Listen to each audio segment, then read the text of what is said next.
기도하겠습니다. 거룩하신 아버지 하나님 감사합니다. 우리를 한 주간 동안 세상에 내보내셨다가 이제 오늘 생명의 말씀 앞으로 인도하심을 감사드립니다. 하나님께서 거룩하시니 우리도 거룩하기를 원하옵고, 한 주간 세상에서 우리가 살면서 지은 모든 죄들, 기억하지 못하는 죄들 하나님께서 사하시되 죄 없다 하시고 우리의 죄악들을 등 뒤로 간과하여 주시기를 원합니다. 아버지 하나님, 이 시간 생명의 말씀을 우리에게 내리사 성령님께서 기름 부어주시고 충만하사 그 생명의 말씀을 우리가 우리 영혼의 받음으로 인하여 생명 양식을 삼을 수 있도록 은혜 베풀어 주시옵소서. 오직 우리의 마음을 하나님께 드리는 복되고 귀한 시간이 되도록 은혜 베풀어 주시옵고, 아버지 하나님께서는 우리의 예배를 영화롭게 받아주시기를 원합니다. 생명의 말씀을 주신 하나님께 감사드리며 우리 구주 예수 그리스도 이름으로 감사하며 기도드리옵나이다. 아멘. 오늘은 지난 시간에 이어서 휴거와 7가지의 비유에 대해서 말씀을 연결해서 드리도록 하겠습니다. 휴거의 예표 4번째 들어갑니다. 충성되고 지혜 있는 종입니다.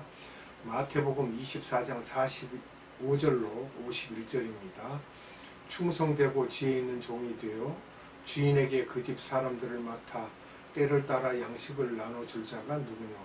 주인이 올 때에 그 종의 이렇게 하는 것을 보면 그 종이 복이 있으리로다. 내가 진실로 너희에게 이르노니 주인이 그 모든 소유를 저에게 맡기리라.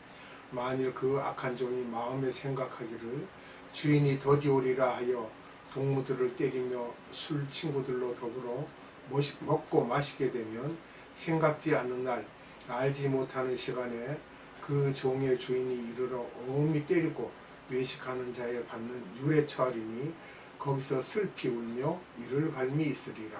아멘. 여기서 종이라는 이 말씀이 나오는데 모든 기독교인들입니다. 그래서 예수님을 우리가 주님이라고 합니다. 그래서 여기서 충성되고 지혜 있는 종이 복이 있다고 하셨죠. 즉 천국 복음을 전파하고 나눠주는 자입니다. 하늘 양식을 나눠주는 자. 그리고 45절에 주인은 지금 예수님입니다. 우리가 이것을 잘 비유로 해서 들을 때 조심해서 듣고 생각을 해야 됩니다. 그 집 사람들이라는 단어가 나오는데 예정론에 의하면 하나님의 택한 백성들 이렇게 우리가 알고 있습니다. 그럼 하나님 백성의 두 종류가 있는데 그것을 보겠습니다. 천국 복음을 전하는 자, 그 중에서도 이미 구원받은 자들이 있습니다. 기독교인들 중에. 그리고 아직 구원받지 못했지만 장차 구원받을 자들을 또 말하고 있는 것입니다. 이것은 미전도 족속을 우리가 일컫고 있습니다. 이렇게 두 종류죠. 이미 구원받은 자들, 구원받지 못했지만 장차 구원받을 자들 이렇게요. 46절에 주인이 올 때, 이 말씀은 주님이 공중에 재림하기 위하여 나타나셨을 때를 말하고 있습니다. 7가지 비유는 전부가 들림과 관계된 것이므로 우리가 그렇게 이해를 하셔야 됩니다. 47절에 보면 진실로라는 말씀이 나오는데 예수님의 말씀은 다 진실이고 진리지만 이 말씀을 사용하신 것은 절대로 변하지 않고 꼭 이루시겠다는 것을 강조하기 위하여 진실로 이렇게 말씀하고 계십니다. 또 모든 소유라고 말씀하셨는데 주님의 모든 창조하신 모든 우주의 별들을 맡기시겠다는 것입니다. 별의 세계들이죠. 우주 공간이 얼마나 넓은지는 아직도 밝혀지질 못하고 있습니다. 현대 과학으로도 그것을 지도자 그룹에게 주신다는 거예요. 소유를. 그 다음에 악한 종에 대한 말씀을 하시는데 거기서 슬피 울며 이를 갈미 있으리라 라고 하셨어요. 이 비유는 지옥에 간다는 것이 아니라 엄청난 후회를 할 것임을 강조한 것이며 예수님의 재림의 징조에 대해 말씀을 듣지도 않고 관심도 갖지 않는 자들이 이렇게 될 것이라는 거예요. 그때 들을 걸, 그때 듣고 순종할 걸 이 말입니다. 슬피 울며 이를 간다는 것은. 그 다음에 다섯 번째 비유에 대한 다섯 번째 이야기입니다. 열처녀 비유가 있습니다. 마태복음 25장 1절로 13절 봅니다. 그때 천국은 마치 등을 들고 신랑을 맞으러 나간 열처녀와 같다 하리니 그 중에 다섯은 미련하고 다섯은 슬기 있는지라 미련한 자들은 등을 가지되 기름을 가지지 아니하고 슬기 있는 자들은 그릇에 기름을 담아 등과 함께 가져갔더니 신랑이 더디오므로 다 졸며 잘세 밤중에 소리가 나되 보라 신랑이로다 맞으러 나오라 하매 이에 그 처녀들이 다 일어나 등을 준비할세 미련한 자들이 슬기 있는 자들에게 이르되 우리 등불이 꺼져가니 너희 기름을 좀 나눠달라 하거늘 슬기 있는 자들이 대답하여 가로되 우리와 너희의 쓰게 다 부족할까 하노니 차라리 파는 자들에게 가서 너희 쓸 것을 사라 하니 저희가 사러 간 동안에 신랑이 오므로 예비하였던 자들은 함께 혼인잔치에 들어가고 문은 닫힌지라 그 후에 남은 처녀들이 와서 가로되 주여 주여 우리에게 열어주소서 대답하여 가로되 진실로 너희에게 이르노니 내가 너희를 알지 못하노라 하였느니라. 그런즉 깨어 있으라 너희는 그날과 그 시를 알지 못하느니라. 아멘. 여기 열처녀가 나옵니다. 열처녀는 마지막 때 전체 기독교인들을 말씀하고 있습니다. 열이라는 것은 온전하고 완전한 숫자입니다. 또 등이라는 말씀이 나오는데 등의 역할은 어둠에 빛을 비추는 것이죠. 즉 어둠을 무찌르는 도구로 보면 됩니다. 기독교인이 모두 등을 갖고 있습니다. 예수님이 우리에게 어둠을 무찌르는 도구로 예수님의 이름을 주시고 예수님의 보혈을 주시고 말씀을 주시고 시편 119편 105절을 보면 자세합니다. 성령님의 도움을 받을 수 있게 하셔서 지상 명령을 수행하는 의인과 있는 것입니다.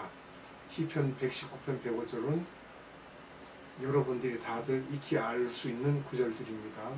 등의 역할을 위해 필요한 것은 기름이지요.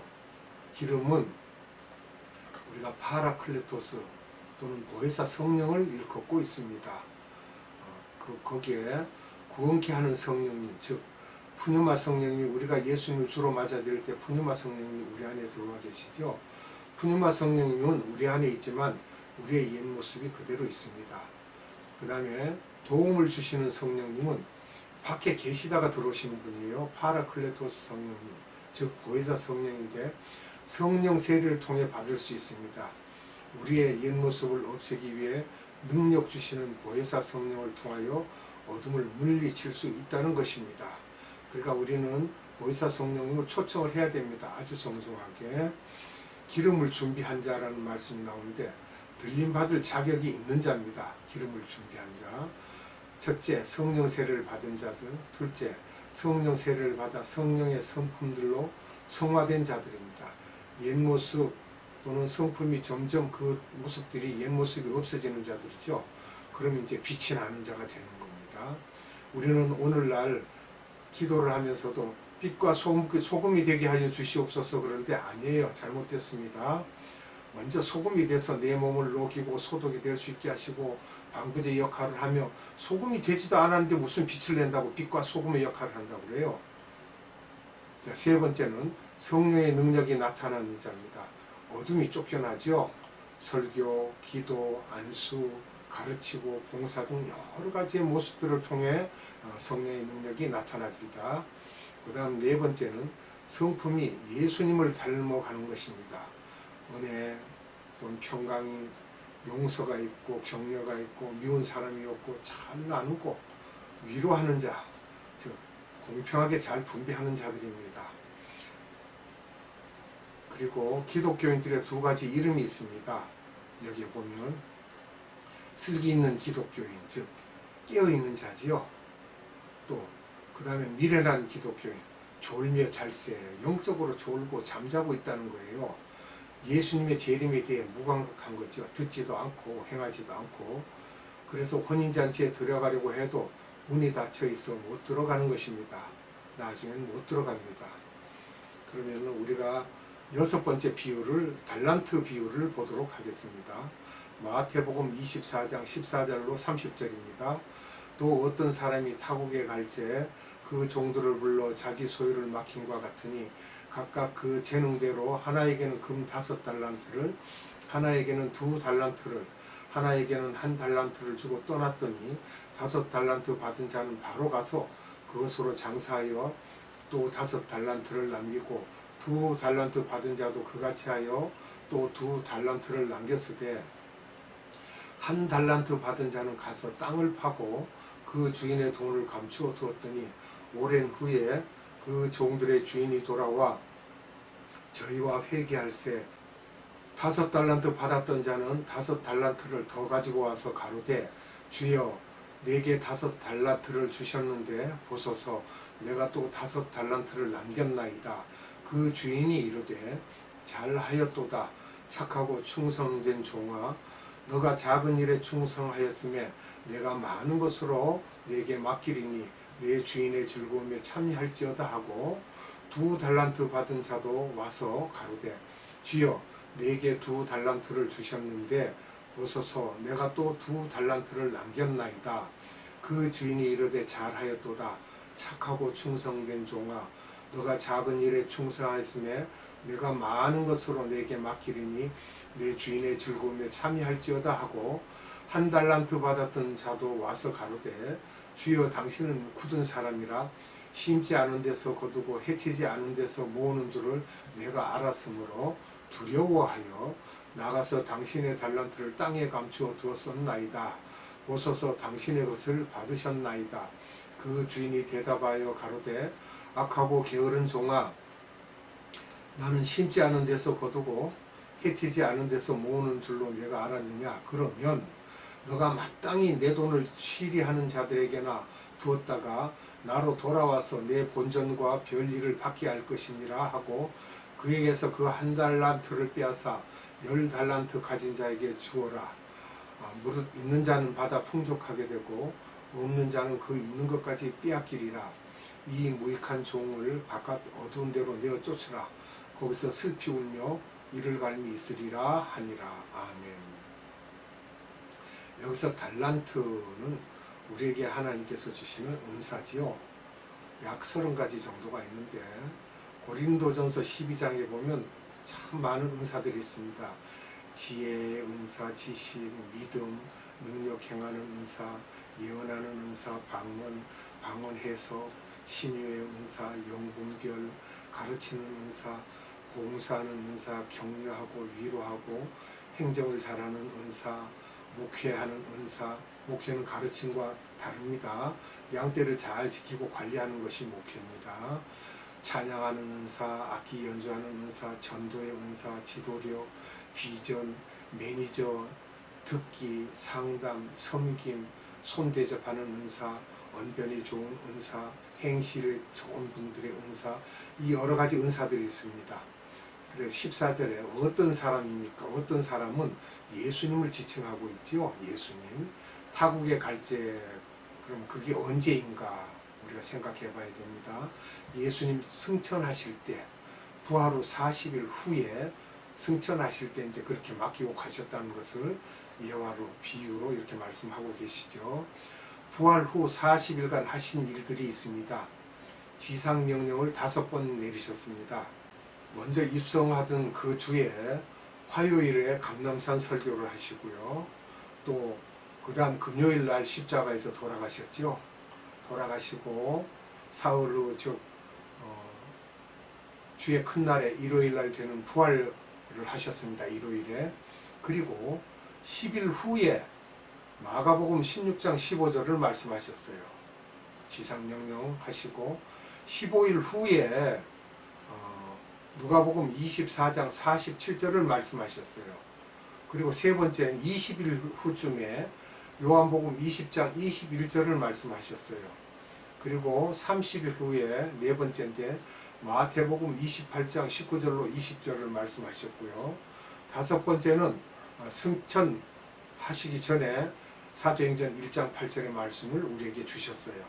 이렇게 해서 지상명령을 5번 하시고 그리고 모여서 기도할 때 열흘이 지난 후에 오순절이죠. 그때 50일 후에 성령 강림하셔서 그때 성령 세례들을 받게 됩니다. 마태복음 25장 16절을 보면 여기에 5달란트 받은 자가 나오죠. 그럼 5가지의 은사를 받은 자 이렇게 생각하시고요. 재생산을 잘하여 칭찬받는 것들을 말하고 있습니다. 또 17절에 2달란트 받은 자 그러면 2가지의 은사를 받은 자입니다. 그리고 착하고 충성된 종들이죠. 이분들은 미전도 족속을 향해서 복음을 전하는 자들입니다. 그런데 18절에 보면 1달란트 받은 자는 뭐라고 말씀하십니까? 1가지 은사를 받았는데 그것으로 재생산을 하지 못하고 그것을 썩혔다는 거예요. 그냥 묵혀뒀다는 겁니다. 전도의 은사를 받았다면 전도를 하든지, 기도의 은사를 받았다면 기도를 열심히 하든지, 1가지 은사를 받아도 그것을 열심히 했더라면 될 텐데 안 했다는 거예요. 그러니까 악한 종이라는 말씀을 하시고 게으른 종이라고 하시고 무익한 종이라고 하셨어요. 예수님에 대해서 아무것도 이익을 준 것이 없습니다. 교회도 이렇게 나뉘어질 것이라는 말씀입니다. 이제 우리가 지금 드리는 말씀은 교회가 이렇게 나뉘어질 것을 말씀하고 있습니다. 양과 염소의 비유입니다. 마태복음 25장 31절로 46절입니다. 인자가 자기 영광으로 모든 천사와 함께 올 때에 자기 영광의 보좌에 앉으리니 모든 민족을 그 앞에 모으고 각각 분별하기를 목자가 양과 염소를 분별하는 것 같이 하여 양은 그 오른편에 염소는 왼편에 두리라. 그때 임금이 그 오른편에 있는 자들에게 이르시되 내 아버지께 복받을 자들이여 나와 창세로부터 너희를 위하여 예비된 나라를 상속하라. 내가 줄일 때에 너희가 먹을 것을 주었고 목마를 때에 마시게 하였고 나그네 되었을 때 영접하였고 벗었을 때에 옷을 입혔고 병들었을 때에 돌아보았고 옥에 갇혔을 때에 와서 보았느니라. 이에 의인들이 대답하여 가로되 주여 우리가 어느 때에 주의 줄이신 것을 보고 공개하였으며 목마르신 것을 보고 마시게 하였나이까. 어느 때에 나그네 되신 것을 보고 영접하였으며 벗으신 것을 보고 옷 입혔나이까. 어느 때에 병드신 것이나 옥에 갇히신 것을 보고 가서 배웠나이까 하리니 임금이 대답하여 가라사대 내가 진실로 너희에게 이르노니 너희가 여기 네 형제 중에 지극히 작은 자 하나에게 한 것이 곧 내게 한 것이니라 하시고 또 왼편에 있는 자들에게 이르시되 저주를 받은 자들아 나를 떠나 마귀와 그 사자들을 위하여 예비된 영영한 불에 들어가라. 내가 줄일 때에 너희가 먹을 것을 주지 아니하였고 목마를 때에 마시게 하지 아니하였고 나그네 되었을 때 영접하지 아니하였고 벗었을 때 옷 입히지 아니하였고 병들었을 때와 옥에 갇혔을 때 돌아보지 아니하였느니라 하시니 저희도 대답하여 가로되 주여 우리가 어느 때에 주의 줄이신 것이나 목마른 것이나 나그네 되신 것이나 벗으신 것이나 병드신 것이나 옥에 갇히신 것을 보고 공양치 아니하더이까. 이에 임금이 대답하여 가라사대 내가 진실로 너희에게 이르노니 이 지극히 작은 자 하나에게 하지 아니한 것이 곧 내게 하지 아니한 것이니라 하시리니 저희는 영벌에 의인은 영생에 들어가리라 하시니라. 아멘. 여기 양의 특징을 보니까요. 온순하고 순종하고 질투하지 않고 서로 마음을 합하여서 옳은 일을 하고 서로 싸우지 않고 이런 분들인데 그런데 소수라는 거예요. 숫자가 작다. 근데 염소의 특징을 보니까 불순종하고 다툼이 있고 개인주의적이고 질투가 많으며 서로 잘 싸우고 교만하고 이런 분들이 여러 명이라는 겁니다. 다수. 그럼 우리가 여기서 이렇게 말씀을 더 안 드려도 여러분들이 아시겠지만은 줄일 때 먹을 것을 줬다는 것은 말씀에 줄이고 목마를 때 그 말씀을 전했다는 거예요. 말하자면 또 목마를 때 마시게 했다는 건 성령에 목마르고 그렇게 애타는 자들을 위하여 기도하고 그들이 성령을 받을 수 있도록 그렇게 유도해주고 기도해주고 또 나그네 되었을 때 영접했다. 자기의 위치를 알지 못하고 혼돈하여 방황하는 그러한 일이 없이 자기의 위치를 잘 지켰다는 거예요. 벗었을 때는 옷을 그러니까 영적으로 부끄럼 당하지 않게 다 그런 것을 준비하고 있었고, 그렇지 않는 사람들은 그 잘못한 것을 알지 못하고 그대로 벌거벗고 있었다는 것이에요. 병들었을 때 돌봤다는 건 영적으로 병든 자들을 위하여 참으로 힘쓰고 애썼다는 것을 말할 수 있고, 옥에 갇힌 것은 와서 봤다라는 말은 영적으로 마귀에게 사로잡혀서 참으로 힘들게 그것을 힘듦을 겪고 있는 자들에게 가서 기도하여서 치유의 은사를 베푸는 그러한 일도 있지요. 그렇게 해야만 될 것입니다. 심판 때의 말씀처럼 보이지만 공중 혼인잔치 때의 말씀이며, 이 말씀으로 인해 자유주의 신학자들은 예수 잘 믿는다고 하면서 구제와 나눔에 대해서 목소리를 높이며 우리도 이렇게 해야 한다고 합니다.